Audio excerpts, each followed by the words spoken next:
change, we gotta rearrange to create a world we envision. Make the quiet louder, bear witness. Proclaim your name cause you're gifted. There is power in forgiveness. Yeah. Love ourselves, there's no limit. Yeah. When you love yourself, there's no limit.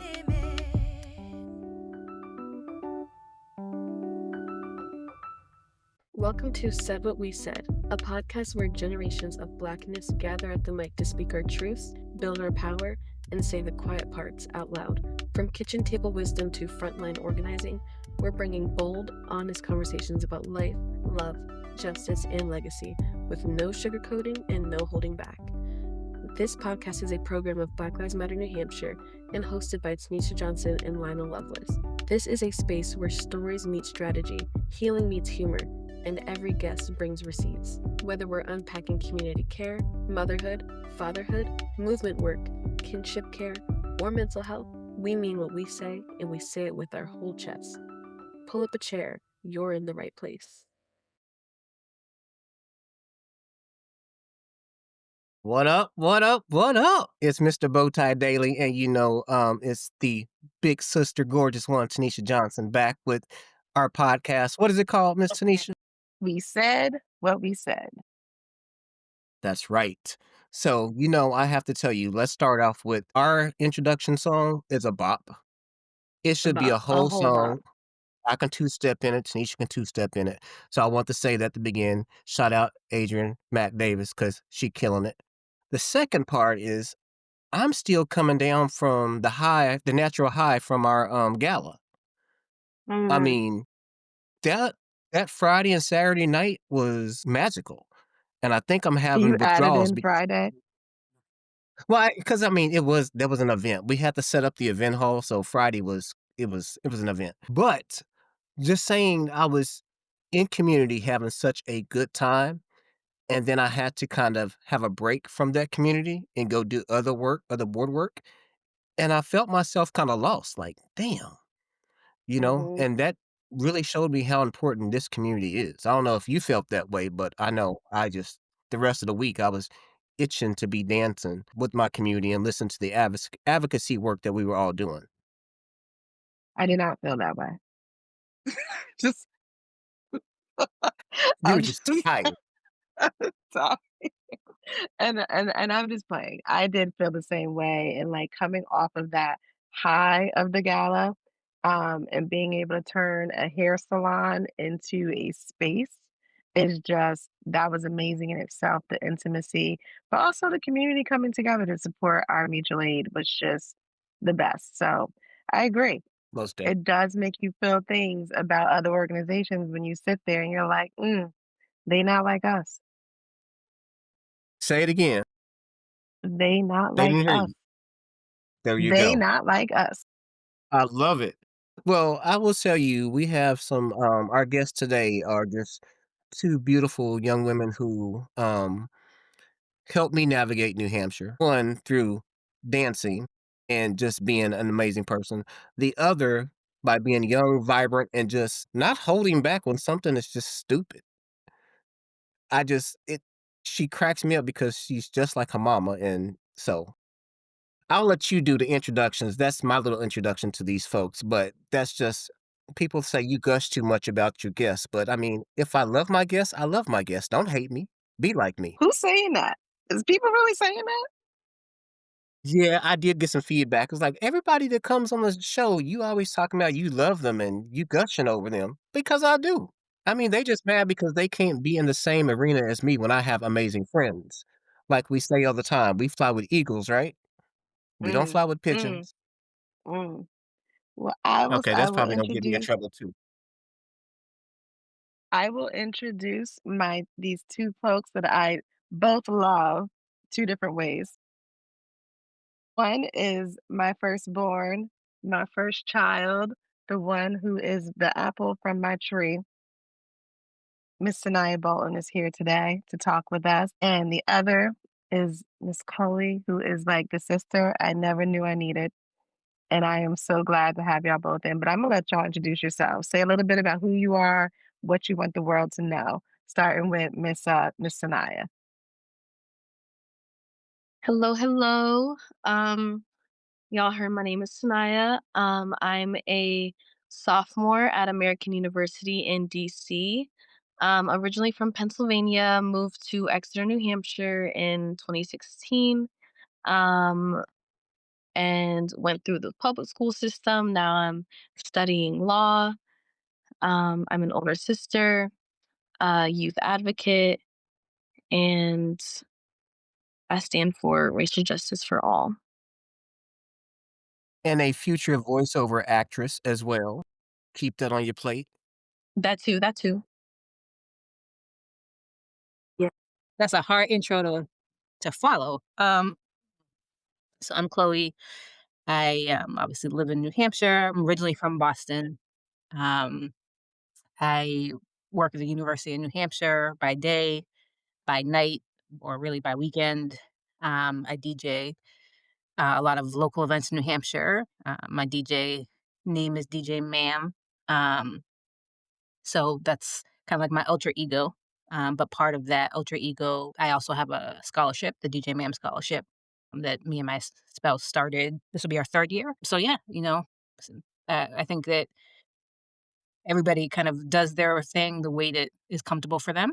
And I'm not really a in your face person, even though I DJ, which is funny. I'm really more behind the scenes, but the work is the work. Mm, Yo, well, DJ Ma'am, I mean, if you don't know, go DJ. That's my DJ. She I keeps New appreciate it. Hampshire jumping, just saying, just I saying. appreciate it. we like the good music too, not like that other Oh, stuff yeah. like some DJs be doing, and you be like, "What is this?" Hey, I appreciate it. can't be saying that, you can't be saying that because that's an experience of New Hampshire, so if DJ Ma'am is not DJing, there is another experience that is not quite like us, but it's all good. Correct. Learn from everybody in different ways, so I hear you on that. But I'm an old head, so that's why most of my music is old school. So today's conversation is about, and I love this title, is When the Revolution is at Home. And we wanted to bring you two on today because one, we've been talking a lot about raising kids and we've been talking about our kids' experience here in New Hampshire and parenting. And so it was a good time to actually bring in Sanaya, who you've been raised by me. And what was that like living in a home where Blackness was prioritized in some different levels and you were taught history? And then to the person you are today. And then for Chloe, you're raising a son out here. You know, you and I share that in common. We're both raising young boys here in New Hampshire, and we've talked about on this show and in real life, like how different that is. And I think in our last episode, or last two episodes ago, we talked about with Kim and Kendall about how it's different raising a boy to raising a girl and the conversations we've had. So this is also fitting because today we are remembering the birthday of George Floyd, who his last words was a call for his mother. He was the start of a movement. And so, although we're not mourning today, we are reminding ourselves that this resistance keeps going and why we continue to fight. And he is also one of the reasons why Black Lives Matter has been formed. And so, it's just interesting that we're having this conversation about raising our children and being raised by parents like us on a day like today, that we remember those last words that he was saying. So, I'm going to jump right on into it and ask Sanaya, how or what do you feel like? And she's smiling at me. Y'all can't see it. She's on video. She just gave me a smirk. But coming up in our home and what might some call a political home, do you feel that sets you up for like a certain way that you are now? Some people may call you too woke, a little pro black, a little radical, or do you feel like it was just right? Like, what do you think? I personally think it was just right. I mean, it's pretty clear, I have some biases probably that come from my home, but doesn't everyone? But I think the way I was raised has set me up for so many different opportunities socially, academically, and just understanding my own self and identity. As a young Black woman, to grow up in a household that's not all about empowering myself and, celebrating and loving myself and culture. I don't think I'd be where I was today, especially growing up in such a non-diverse area like New Hampshire. So I think it's given me opportunity for progression in life that's very unique. Like you said, some people are going to call me a little progressive, a little radical. Even some people on some other sides of the family don't really agree with some of the ideas that I was given and probably assume that it's because I'm getting it from family. But, I'm old enough to make my own decisions and I'm old enough by now to understand or whether or not I agree with what I was grown up with. And I love it. I think it was great for me as a person. Do you feel like, being raised in New Hampshire, sometimes being the only one in the room, do you feel like that confidence she gave you propelled you to be who you are now? Being able to just, say things that need to be said? Absolutely, 100%. I remember throughout elementary school, I had to watch all the documentaries, I had to read all the novels, I got summer reading assignments, and I hated it. But once I got to New Hampshire and I talked to like the very few other Black people, and some of them, they wouldn't know what MLK Day was for. They wouldn't know nothing about Black culture. They had some very clear insecurities. And I was not I was raised pretty differently than them, and I think that's allowed me to, I feel like, see and understanding differently in New Hampshire. It's allowed me to, I guess, resist falling to societal standards and stereotypes and biases, especially in the bubble of New England and New Hampshire. Resist a lot of the expectations that people have of me as a Black woman, whether that's negative or positive, and be able to embrace my own opinions and identities. I've seen some people fall into the traps of New Hampshire and especially like the very white public schools, even some close like Black friends of mine. And I would always warn them, like, stay out of this bubble, don't fall for the traps. Especially because they weren't given such opportunities like I was through my childhood. But yeah, I think it's allowed me to propel who I am today. Very nice. Our future is bright. You talked a little bit about falling into the bubble or the stereotypes. What does that look like from your eyes? Because in my generation, as an older Black woman, probably looks totally different than what you're seeing now. What is I think the views can vary a lot based on race, environment, or state, gender, especially. And I know like my younger brother Dominic is a light-skinned young Black boy, and he's had some different experiences than I have, but at least for me personally, it was, at least in middle school, and like when I was like young, it was, not being too loud, not being too angry, not being hypersexual, that kind of like originating stereotypes of a Black woman. Growing up in a more primarily white area, it was very much like, you're not the beauty standard, stay humble. Like, really, in order to really gain likings from other people, it was because of like I had an academic benefit or like maybe I was just a little funny. It was never because of like, like the usual things that someone wants to be known for, especially growing up in middle school and high school. But differentiating for like gender, especially like a lot of the Black boys in my school, I've noticed that like if let's say they were to be liked by a lot of other students, it was because they were funny, a class clown. They would get into trouble sometimes and be the class clown of the room or the school. And if you didn't really fit into that, or at least be really good athletic, you weren't going to be liked. You weren't going to be recognized or noticed. Um, and trying to abide to those expectations or stereotypes and fit into the little popular crowd as every young girl wants to in middle school, high school, that really took up a lot of my time thinking and just understanding myself. But as I got older, I was raised, I need to be proud of my own identity, and I really embraced that and the teachings that I learned from my own mother, and I think it allowed me to surpass that. mm. I sometimes I love talking to Sanaya because it's like she says the things that you just and she says it so eloquently and such with power and such with her voice. And I forget sometimes that I'm her mother, and I'm just like, "This child, who raised you?" You know? And it's just one of those, gosh, to if I The had the same confidence and the conviction. confidence. Yes, if I had that when I was her age, who knows where I would be right now. But Sanaya touched on a little bit about how she has a brother. And Chloe, I think Dominic and Theo are what, 2 years apart, a year apart. And A few so, years, yeah. yeah, how are you raising Theo? What does it look like right now? Man, that's a kind of like a loaded question because there's 2 sides to that question, right? Like, how I'm raising him and how it's going, eh, like, personally, but how it's really going outside, right? So so Theo's a complex child, right? Young black boy, he's 9, about to be 10. He has he's neurodivergent, so, you know what I mean, like, that's important to his story because it kind of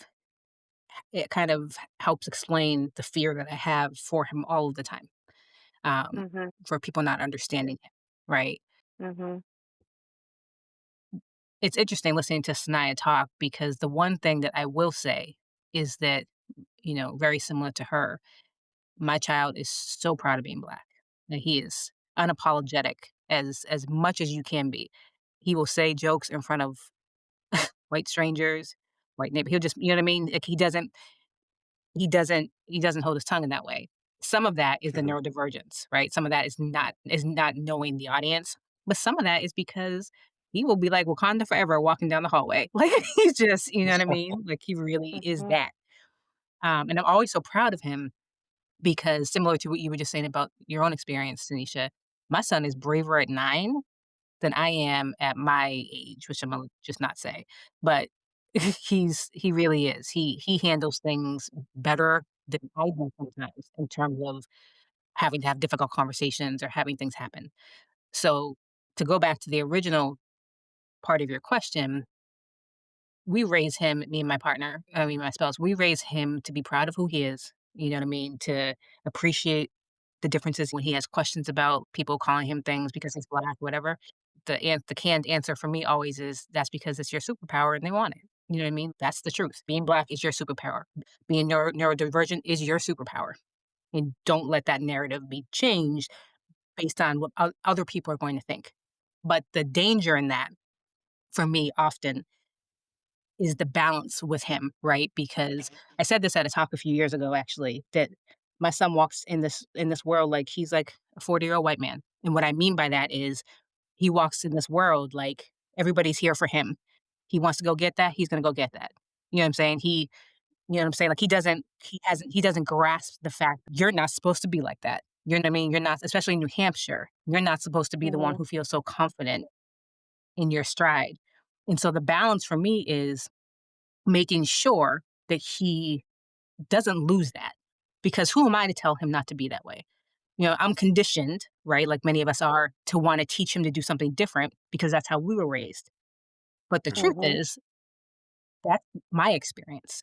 And so the danger is we don't need to share trauma experiences, right? He needs to have his own experience in this situation, while also I need to protect him in that way of, like, I'm so glad that you feel the way that you feel about yourself.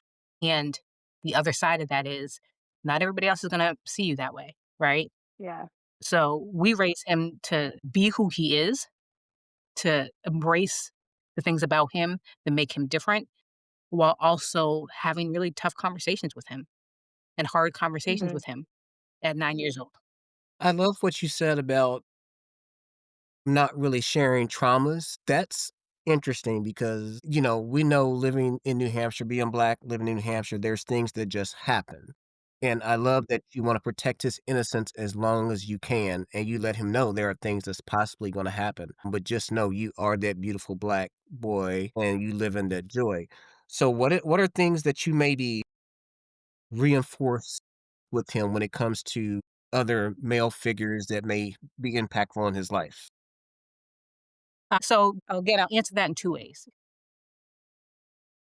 One of the difficulties with having a neurodivergent child is that sometimes he doesn't get things the first time or the second time or the third time. And the things that he doesn't get are the things that keep me up at night, the things that make me panic if I'm not out with him. So I'll give you an example.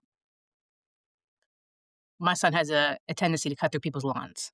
Like when he's walking, he'll cut through people's lawns on our street.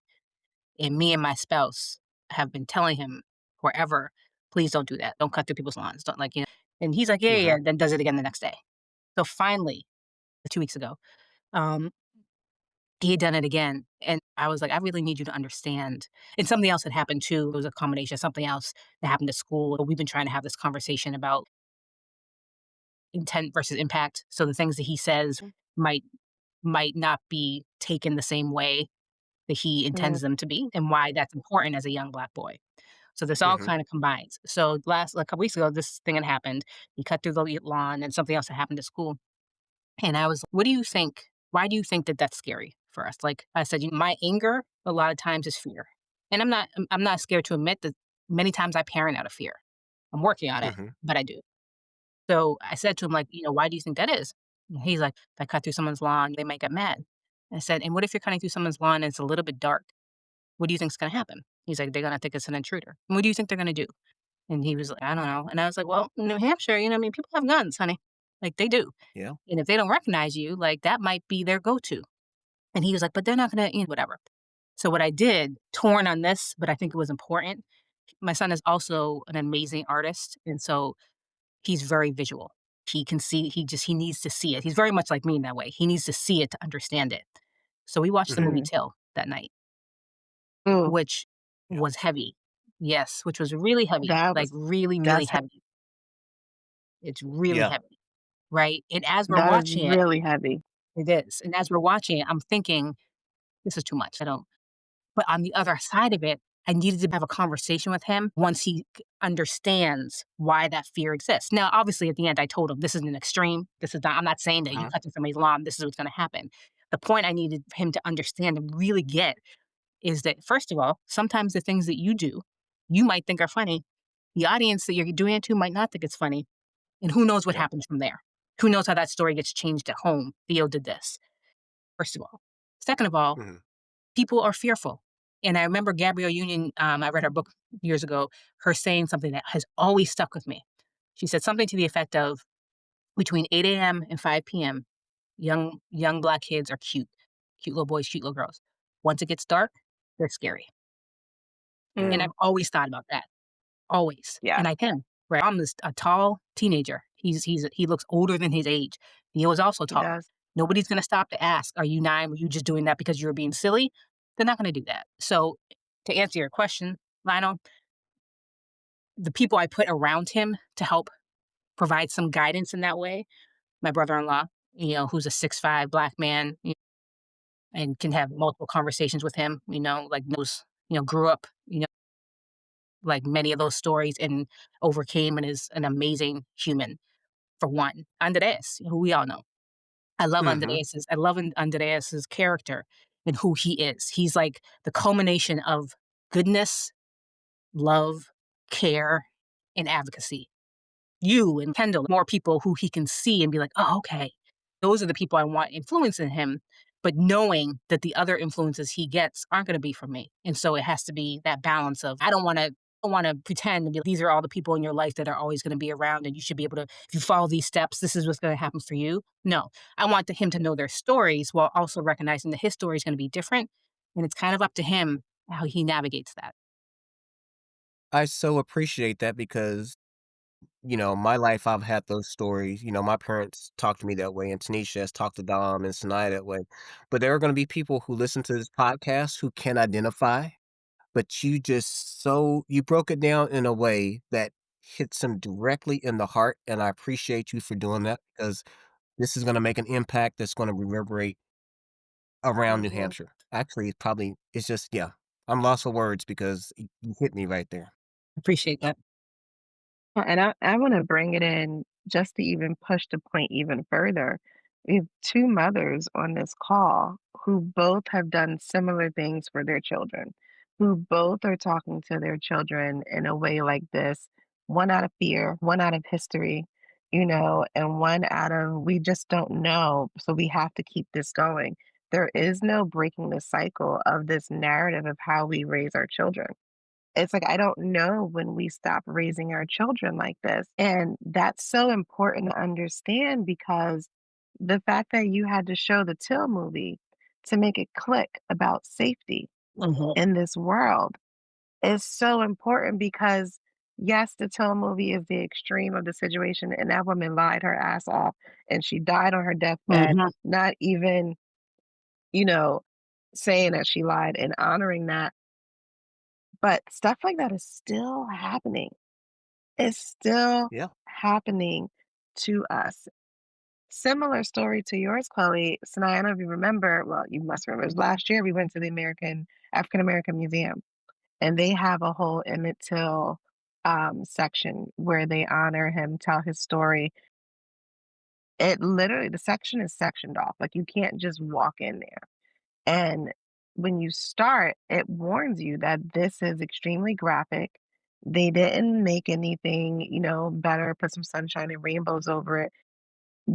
What's there is reality of what occurred. And I remember us taking Dom, it was Sanaya, myself, and Dom.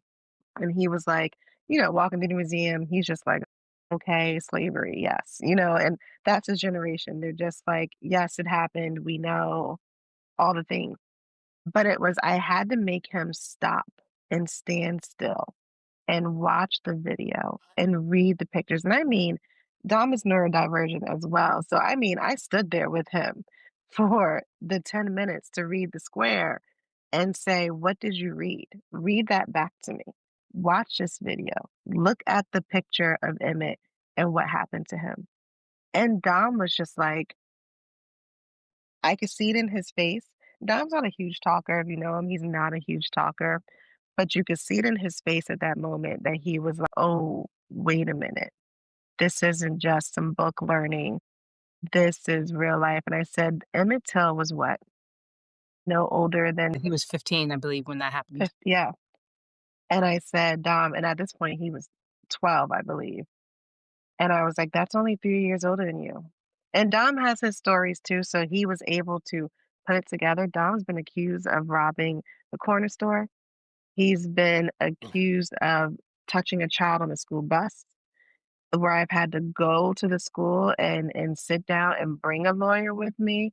There's so many things that at 13 he's had to deal with that no child should ever deal with, which is completely different than Mhm. what Sanaya has had to deal with, right? And these are the things where I'm just like, y'all don't understand why we do what we do, say what we say, mean what we say. And even to this day, Dom will still do stuff. And I'm like, Dom, be careful. Make sure you call me. I know you're out there riding your bike, but do this, be this way, be that. You're at these people's houses. Yes, ma'am. Yes, sir. Watch what you're saying. Don't be telling our business, all the things. And it's just so sad. And it's, ugh, it gets exhausting. I get so angry because our children's innocence is being taken away so early, and it's so unfair. Yeah, I think I could be an amazing dad, but I honestly, the fear keeps me from having children. It's real. Um, It's real. It's real. I listened to your first, I mean, honestly, I've listened to all of them, but that first episode y'all had with Cam and Kendall, and y'all were talking about, the talk. We don't even have to say what the talk is. Everybody knows what the talk is. Mhm. Mhm. I've already had that with Theo. He's not driving for 7 more years. And what I've said to him is put your information here, put your hands here. I haven't done that part, but what I've said to him is if you ever get pulled over, because again, this is where the neurodivergence makes me fearful because sometimes he'll just ask a question and he won't really, it takes him a second, the social cue to be like, oh, I'm not supposed to be asking that. And in mm, that second, things can change instantly, as we all Mhm. know. So what I've always said to him is your literal only job, should you ever get pulled over, is to do whatever you need to do to get home. And when you get home, we find out that there is something, me and Lynn's, my spouse, we will take it from there. We'll take it from there. Your job is to get home. Yeah. That's all I need you to Yeah. remember. I don't care what they tell you to do. That's your job. But I referenced that because I was listening to that conversation with Kim and Kendall, and I'm like, Black culture is so interesting in that way that there are just things that we all do. And it's not like we call each other like, did you do that with your kid yet? We just all do it. We just mhm, all know those fears. Even I was raised by white parents.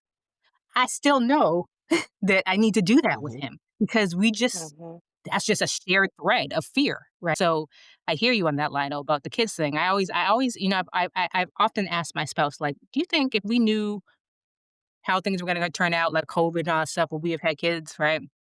And Mhm. Lindsay always says the same thing.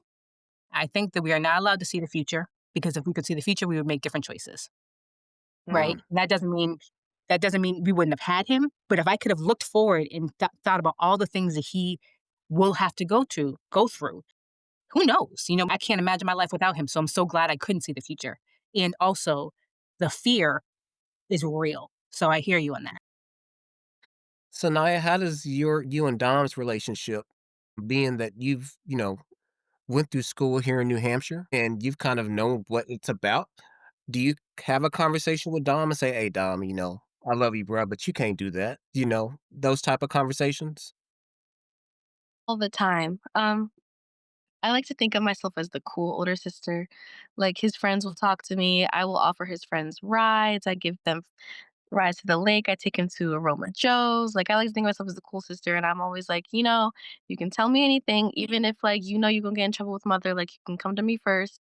Da, da, da. And I always try and make that clear to him. But there's been multiple occasions where like we just talked about it, where he's had his own experiences in school and just like socially, he's gotten in fights, he's gotten comments and yelled slurs at and all this stuff. And his father and that side of the family, they kind of laugh at it and move on. And of course, like my mom, she has her own ways to like deal with that and stuff. But I always tell him, which okay, backstory actually. I think Dominic was raised very differently than I was. I don't Okay. think that he had the same exposure to Black history and identity as I did. One, I'm a girl and I loved academics and I kind of hated it, but usually I was down to read a book, watch a documentary, have a conversation. Dominic, he's very into sports. He's a young boy. He's a young boy with ADHD. So he's Mhm. not one to sit down, read these books and stuff. And so I think he's a little out of touch when it comes to understanding his own identity as a young Black boy. One, because he grew up fully in New Hampshire, but two, because of that difference. So that's in context. But so I'll come to him. I know because he's told me this. He thinks that his understanding is different because he knows my academic background was different than him and the way we were raised differently. And I'll try and bring up historical moments as examples and stuff. And we were raised differently, so it's different. And you're not my mom. And then da da da. He'll always make these excuses, but I try my best to help him understand that he is different and Mhm. people will see him differently. And the way he interacts with people needs to be very, very particular, I guess. Unfortunately so, but very particular. And he's in his little tween phase where he got a tone. And unfortunately, part of it was probably learned from me because I would tell him all the time, "Stand up for yourself, combat that comment with this and say da da da." And he's in his mood where I don't know. He's in his tween boy mood, but as much as I can, I always FaceTime him, ask him how school's going, what his grades are. Did you get into a fight again? And I think it's taken him a little bit to, gain that maturity to understand that like I'm not coming from a joking standpoint. I mean real love and respect. But he's Mhm. coming to understand that like this is deep. This is important. And we are introducing him to more history stuff too. Tried to have him watch Roots one time. I don't know how we got there, but we did. I don't think it worked, but but That's a we hard it's that's just a hard that's a hard watch for a young guy. Yeah, we That's Listen, definitely it. it's didn't a end hard it. watch. Even I was but like, "Damn, this movie is." What was it? 70s, 60s? I don't even Mhm. know. But I think was it's watching Dang. what was the first one of the series, and God, this is what I was Mm. watching back in the day. Okay. This is what these wigs, I can just see yeah, everything. see Boobs was Dom's out. face, like, watching it like crazy, like, "What do they have me watching?" He was like, "They don't have on shirts." He said, "Why are they not wearing shirts?" Yep. Oh, I know you was like, that's the least of their concerns right now. Right? that's I the said, that's "That's the what we're last focused thing. on? Yeah. That's what we're talking about?" But again, Yep. teenage boy, right? But I feel like I need to defend myself because I didn't raise you 2 differently. There was no 2, maybe it was 2 different parenting, but I feel like I need to defend myself because I think we do raise our girls at a younger age to be better academically and all of that first. And our boys we raise to be a man, to grow up to be strong, to there's a little bit of coddling for Dom because of his ADHD and therapies he went through as a younger kid trying to figure out how do we calm this little boy down. And so it took a little bit longer because we're still focused on his behavior. And when you focus on behavior, you end up losing the rest of it. And so when Dom started going through his stuff, I was like, I gotta hone in now. And now I gotta go hard Mhm. into the talks and into the lessons. Whereas with Sanaya, probably started at 5 years old. Dom started out like 9, 10 years old. And so it Yeah. was just, but we also talked about that of the talks we have with our girls, the talks we have with our boys, but also kids that grow up here in New Hampshire all of their life versus kids that either are implanted here for some reason or move here at a later age, there's a difference in understanding the environment around you and the world around you and your blackness to the proximity to Mhm. whiteness, and that's something that's not often talked about, but it really is a thing. And I think we have to realize that and kind of open that door to that conversation because we want people to raise their kids here, right? We want to bring more people to New Hampshire, but also what does that mean to raise your children here? And what does that look like in getting them that education outside of the school that they need? So I don't know. It's a Yeah. lot. It's The a lot to restraint think about. Oh, yeah, the restraint of societal norms. I mean, raising a young black girl compared to a young black boy, yes, we're gonna focus on, you know, get into those books, and we do the same thing with young black boys, but if that young black boy is athletic enough, that's his big shield when it comes to everything else around him. If he Mhm. gets on the soccer field and he's amazing, my gosh, this guy's just insane. We love him. But if he's just Mhm. walking around with a book, reading that book, they're not gonna pay attention to him. So we kinda have to figure out how to break down the societal norms and say it's okay to be both. Mhm. I was talking to a couple friends earlier today, and one person has said to me that there's this whole thing about that there racism goes both ways. I'm not saying I agree with it or not. I'm just telling you the story, right? And that we have been indoctrinated to understanding that whiteness is supreme, that there really is no white supremacy. It's just we've been so traumatized and so just generational cycles about race and harm and trauma and all the things that we have come to just have that there is white supremacist behaviors, that whites are superior to us, and that we as Black people can't be racist because white people have always had the upper hand, when really it's not. It's just their nationalist thinking. And I'm just like, have we been indoctrinated to race? Like, and it got me thinking about this whole conversation that we were going to have today Mhm. because we talked about how we parent, right? We tell them the stories. We put that fear in, we make them aware. Some people might say it's fear. I don't know. Are we indoctrinating our own selves? And I'm not saying I agree. I'm just putting the question out there. Are we indoctrinating ourselves to continue this thing of harm and racism or race issues, race wars? I don't think so because of our lived experience. Mm, I mean, Theo running across somebody's lawn, living his best life, shouldn't come with the caveat of, "Theo, you can't do this because somebody's gonna see you as a threat." Mhm. So our lived experience is what yeah, we can dig deeper. I think that's a whole whole 'nother thing, but I don't wanna take up time. So Chloe, Sanaya, what y'all think? That's it's a tough. It's interesting because when you first started, I was like, "What?" I see it. Mhm. I see it. But I think that for me personally, I think that the overarching layer of that though is that if that is true, the systems and the norms and the structure back up the theory that white supremacy exists though. If we were just indoctrinated and we couldn't like snap out of it because we would get out or whatever, like that's not what's happening though. Because every single day these systems are reinforcing that same thought. So Theo has been called the M word at least 6 times. The first time it happened, he was 2. He was 2. Sure, maybe we feel powerless because we've been made to feel powerless, hence what I was saying earlier about shared trauma. Mhm. Mhm. However, in order for that to be different, the structures have to be different too.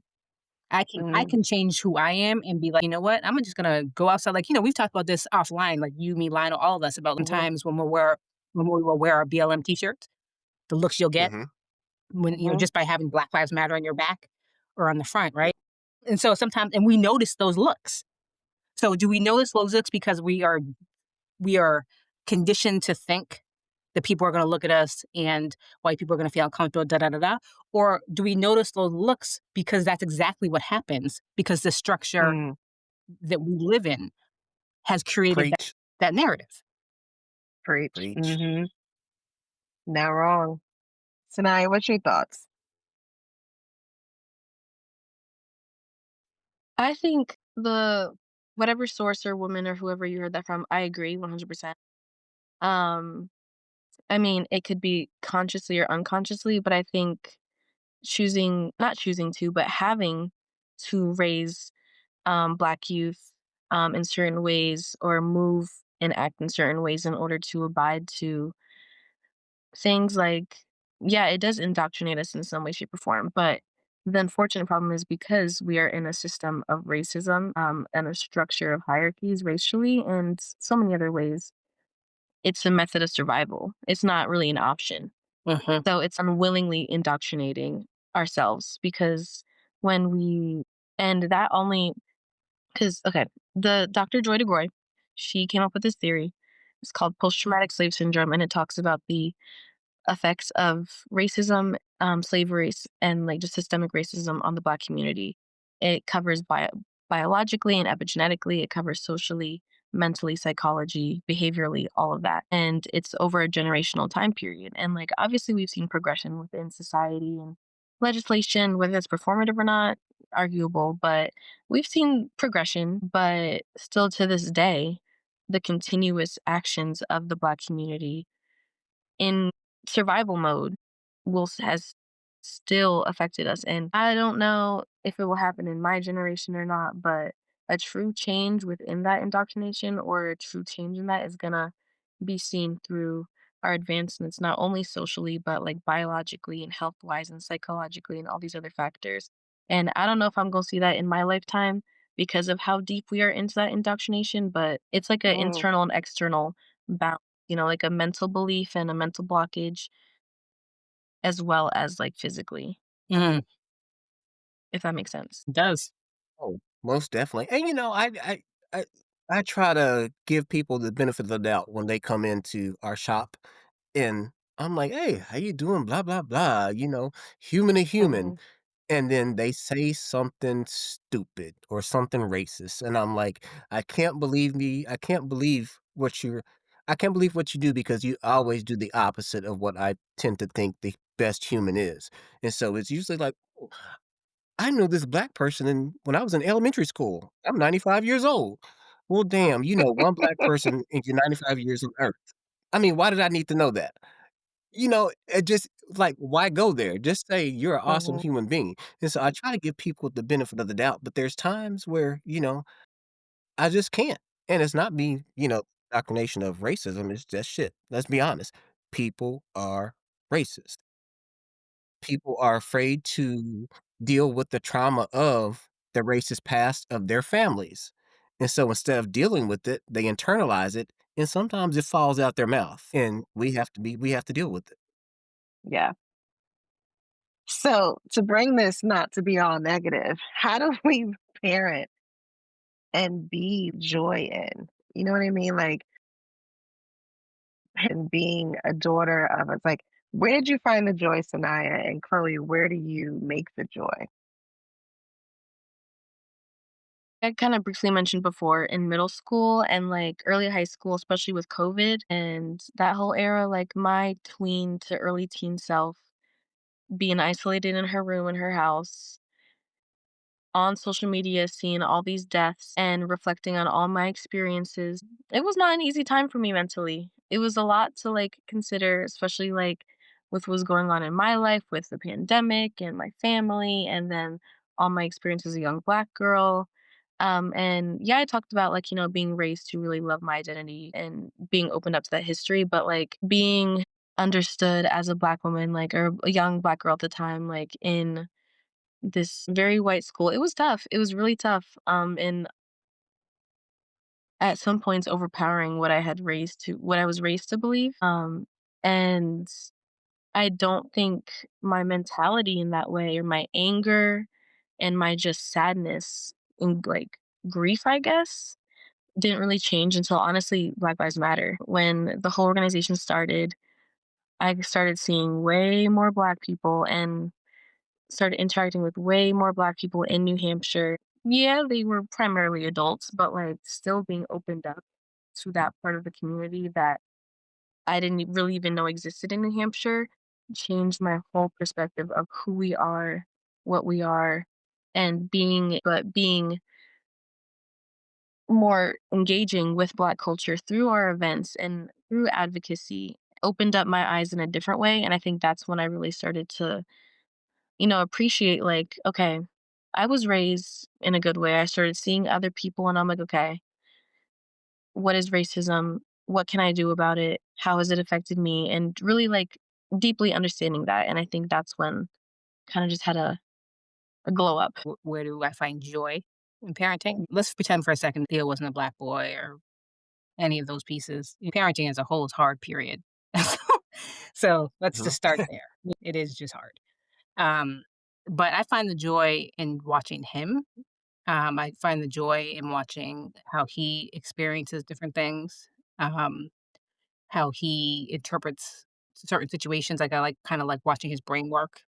I Mhm. find joy in like our similarities, just things that he does that I did when I was younger. That I'm like, wow, that really is just nature nurture thing. My I I often think, like, he's just a wonder, like, he's just such an interesting kid, he's funny, he's kind, he's smart, he's amazing, the joy for me is just it's him, quite honestly, it's just him, recognizing that joy comes with a lot of hardship and a lot of tough, difficult moments, but on the other side of that, like I said, he's so proud of who he is. He's better I mean, he really is, he's better than I was, and I would even venture to say that he's more in tune and appreciative and understanding and belief of his identity than I even am still. So I look to him to be like, I almost want to be like you in many ways, just carefree. Mhm. We can't lose our joy, but we definitely have to we have to keep it real. Hmm. Being a 40-some-year-old Black man, I feel like I can walk around New Hampshire and, um, act like I own the place, but then reality slaps me in the face, and I'm like, "You know, you might wanna be careful." And I think about my young, brothers and sisters, Theo, Sanaya, and Dom, and I'm like, "You know what? I have to be strong for them, but I also need to hope and pray that they are aware of where they are and what they're doing." Yeah. Like I said, I have so much respect for you all being parents because like you said, it is very hard. I'm somewhat envious of it, Mm. but I know I can borrow your kids and I can bring them home. I can You teach them all sure the bad can. stuff. You sure can. You And keep him sure if you can want. any day. Yep. Couple days. Yeah, I don't know about keeping them. Yeah, we can't do all that. But Yeah. I wanna kind of, I know we got really deep. So I know Sanaya is an avid reader, and I know, of course, DJ Ma'am is all about the music. So Sanaya, book has you kind of like what's the last book you read that just had you in a chokehold? And the same question to you, DJ Ma'am, Chloe, what song is just like it's bringing you joy and it's your go-to? Mm. It's a good question. I've been reading a lot. One of my minors is African American Diaspora Studies. Mm. So I've been reading not so many books, but a lot of, like, writings and pieces from a lot of different authors from the 1700s all the way to now. We actually today in class, my African American literature class, we read Aren't I Woman by Sojourner Truth. We read two different pieces by Phyllis Wheatley. We read some stuff by W. Du Bois, James Baldwin. We hit like everyone today. And was something that like hit hard. I guess the most recent thing that's been on my mind is James Baldwin's Letter to My Nephew. We had a big discussion about that in class today. And I'm gonna say actually, yeah, and Aren't I One by Sojourner Truth. I'm a huge poetry fan and like short reads because they're easy. These authors, they hit a lot of deep stuff. And one thing that really boggled my mind about Sojourner Truth. So for historical context, that was a speech she gave mid 1800s to a group of white women in I think it was Ohio or something for a suffragist movement event conference something. And that speech it popularized, it got publicized everywhere. But a lot of the journalists who went and redid that speech, they changed the tone and the language in which she originally used to give her more of this Southern kinda your stereotypical kind of Black woman voice, Mm, and I think that's something that's been on my mind because the piece itself is so powerful and the point she was making, the theme she brought up with intersectionality and misogyny and racism and Christianity and religion and all that stuff, but it kinda changes the emotion of it when people see today, and we watched a video of Kerry Washington rereading it. And she kinda had this little I don't know how she talks, like, in real life, but she had this little accent to it. She was but "Ain't I a woman?" and da da da, if y'all know what I'm trying to put at or get at. mhm, And, of course, I didn't know Sojourner Truth, but I do know she was from New York. She was, formerly enslaved, got her education and her emancipation and da da da, and I don't know, from what I know from Sojourner Truth, I just feel the emotion and the tone of that would have been different, and I think that really changes our theme and our perspectives of her own perspectives within her life, and I don't know, it's been on my mind a little bit 'cause it's interesting that she's this persona or this narrative was put out because they've been changing these tones of her when she was a real scholarly, like, educational woman, and I don't know. mhm, That's just been on my mind, I guess, about readings. So a song. So that's interesting. The first thing I want to differentiate just so DJ Ma'am for me, I don't know if y'all ever heard this years ago, but Beyonce used to call herself Sasha Fierce. Remember that? Sasha Fierce was like her alter ego. Because when you yeah, see Beyonce, she's so quiet and like soft spoken. Then you see her on stage and you're like, yo, who is that? DJ Ma'am mhm, for me is like my Sasha Fierce in the ways of DJ Ma'am doesn't have to worry about her son crossing grass, going through someone's lawn. DJ Ma'am doesn't have to worry about the school calling because, something happened and they misunderstood. DJ Ma'am doesn't have to worry about her son being outside playing with neighbors who are white and him saying something crazy. Like, it's my mhm, escape. DJ Ma'am is my escape, which is kind of why I started DJing, to be honest with you. It was an escape from everything that was happening. Chloe has a completely different identity. And so to answer your question, I'm gonna answer it from the Chloe lens. Because DJ Man will give you mhm, a hip hop song, like, because I can escape and have fun and or pick a song that like, this is how I would like life to be. Because I can do that when I escape. Chloe the person, can't do that. So I can't even pick one particular song. Um, I can just tell you that there are certain songs that when I play them, it just captures everything that I'm feeling about him. I'll give you an example, actually. You know that song, "Powerful" by, Alicia Keys, Jussie Smollett? I mean, I know he's whatever, but that song is if you haven't listened to it recently, like, that song is just from the first line, you're just like, "Oh my gosh." So when I mhm, think of Theo, the songs or Theo in the world we're living in, Chloe thinks more of I go there. The songs like Powerful, songs like nice, Golden, but I go to a different place of hope, but reality and what I hope for him. Like, whenever I think of my child, I think of the song "Ooh Child," always. I think of "Ooh Child" all the time. I think of that song because to me, there's beauty and sadness in it, and I think of that in how I look at him. It can be a really sad song, right? When everything happened with George Floyd, I was sitting on my couch. I just seen the video. I was sitting on my couch, and I was just, like, just stunned for a second watching the video, and my phone, I put on music, and I just hit shuffle. And as I'm sitting there, Ooh Child comes on. Hmm. Whenever I hear that song, I am met with great sadness because in that moment, that's the song that was playing after I'm watching this horrific video. And man, did it resonate because music is powerful like that. My Apple library knew what I needed to hear in that moment. But on the other side of that, I also think about that song when I think about Theo. And to me, it's like a love letter to your child. This is what I want for you. And you were there too, Lionel, now that I'm remembering. This is the same Mhm. talk. This is what I want for you. This is what I hope your life is.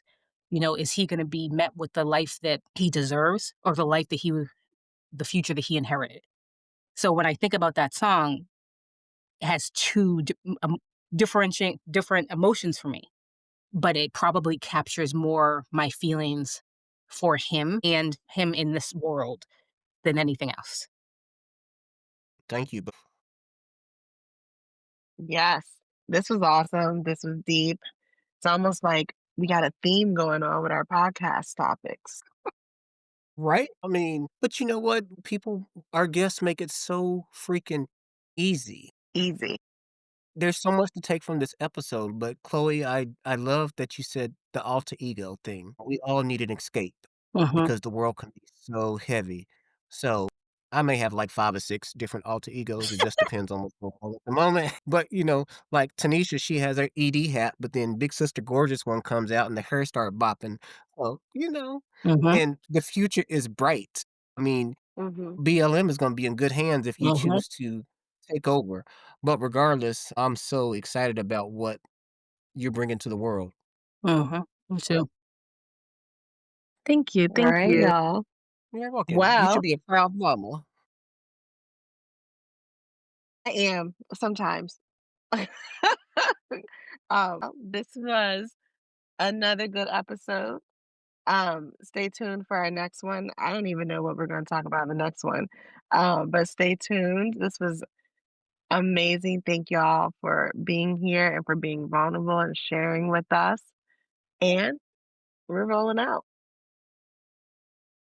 This program is brought to you by Black Lives Matter New Hampshire and funded by Kennebunk Savings Bank. Please visit our website at www.blmnewhampshire.org for more information on our programs and offerings, and follow us on social media. Have a question or comment? Share your thoughts with us, and we will respond on the next episode. Want to sponsor this podcast and have your business featured? Please email us at info@blmnewhampshire.org. Yeah, yeah, yeah, yeah. I said what I said and I meant it. No sugarcoating, no holding back. We can't pretend we're not affected. Gotta be the change, we gotta rearrange to create a world we envision. Make the quiet louder, bear witness. Proclaim your name cause you're gifted. There is power in forgiveness. Yeah. Love ourselves, there's no limit. Yeah. When you love yourself, there's no limit.